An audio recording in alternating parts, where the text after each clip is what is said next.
Halo kerabat, selamat datang di Fun Fact Antropologi. Kali ini kita akan membahas tentang tato tradisional sebagai identitas suku Kalinga di Filipina. Tato merupakan praktik umum para pejuang kelompok di Cordillera Filipina, seperti Bontoc, Ifugao, dan Kalinga. Secara tradisional, tato dada pada pria menunjukkan keberanian yang ditunjukkan dalam mempertahankan desa dari serangan musuh.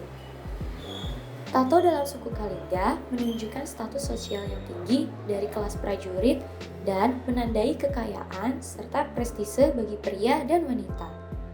Jika seseorang ditato, semua keturunan laki-laki berikutnya didorong untuk menjadi pejuang agar mendapatkan tato. Di sini perempuan juga berhak memiliki tato ketika kerabat laki-laki mereka mendapat pengakuan sebagai pejuang yang dihormati di desa. Tato pada tubuh perempuan merupakan tampilan visual dari posisi politik dan sosial mereka sendiri dan saudara laki-laki di masyarakat.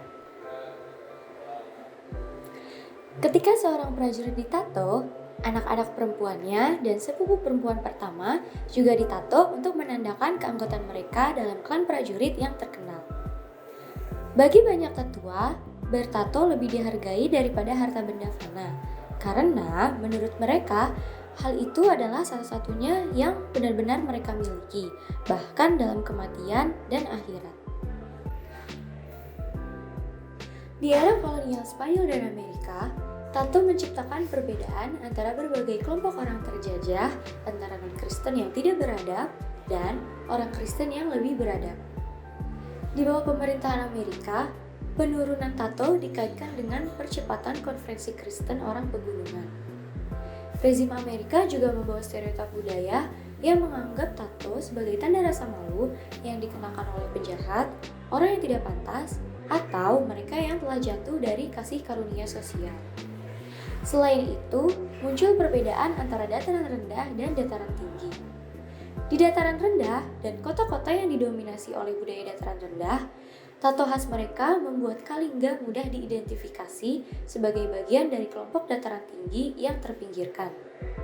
Akibatnya, para tetua Kalinga yang bertato akan berpergian ke kota-kota dan dataran rendah menyembunyikan tato mereka di bawah baju lengan panjang karena sangat menyadari jenis penerimaan yang mungkin dihasilkan oleh tato mereka.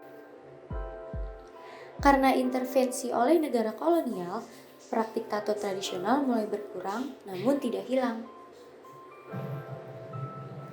Meskipun pembunuhan terhadap kelompok bertato berakhir pada akhir 1960-an, tato tetap berperan sebagai jimat dan pelindung spiritual. Pada 1960 sampai 1970-an, pria muda yang berpartisipasi dalam konflik dengan negara pasca kolonial yang mempertahankan desa mereka dari serangan musuh baik oleh pasukan pemberontak ataupun oleh militer juga mendapatkan tato. Namun, generasi laki-laki but-but, yaitu antara umur 50 dan 60 tahun, menolak untuk ditato dengan tato dada yang rumit seperti yang dimiliki pendahulu mereka. Alasannya karena mereka takut akan risiko kematian. Para tetua mendorong laki-laki yang lebih muda untuk memiliki tato, tetapi melarang mereka untuk meniru pola para pejuang tua. Sebaliknya, generasi muda but-but mengembangkan dan menafsirkan ulang desain, menggabungkan teknik yang lama dan yang baru.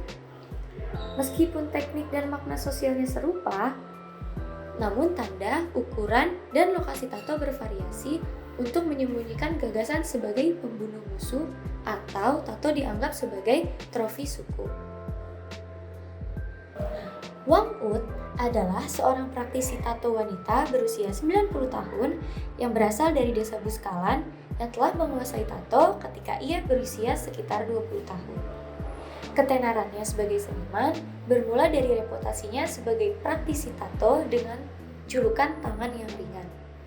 Dan karena itu, ia menerima undangan untuk mengunjungi dan mempraktikkan seni dan tatonya di desa lain.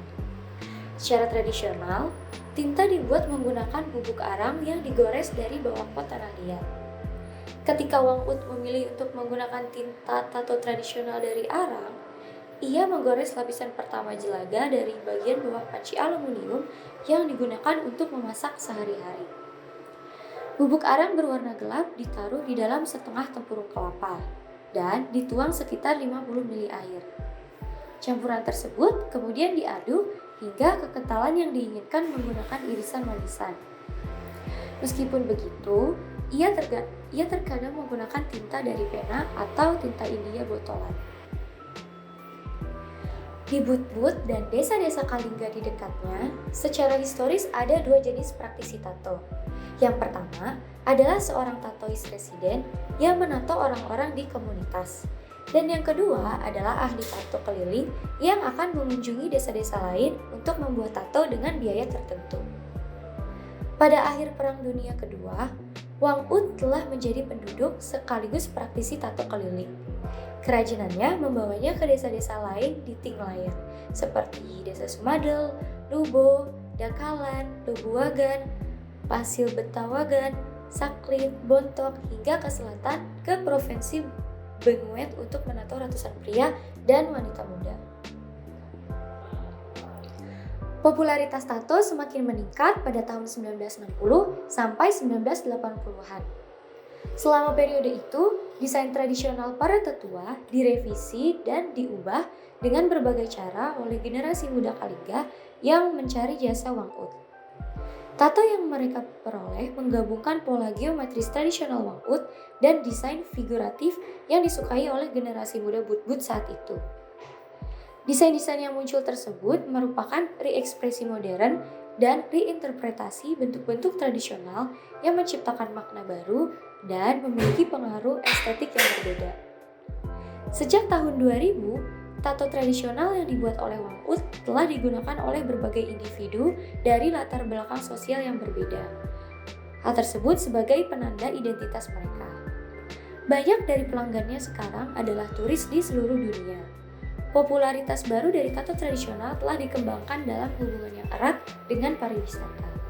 Sekian fun fact kali ini, sampai bertemu di episode selanjutnya ya. See you!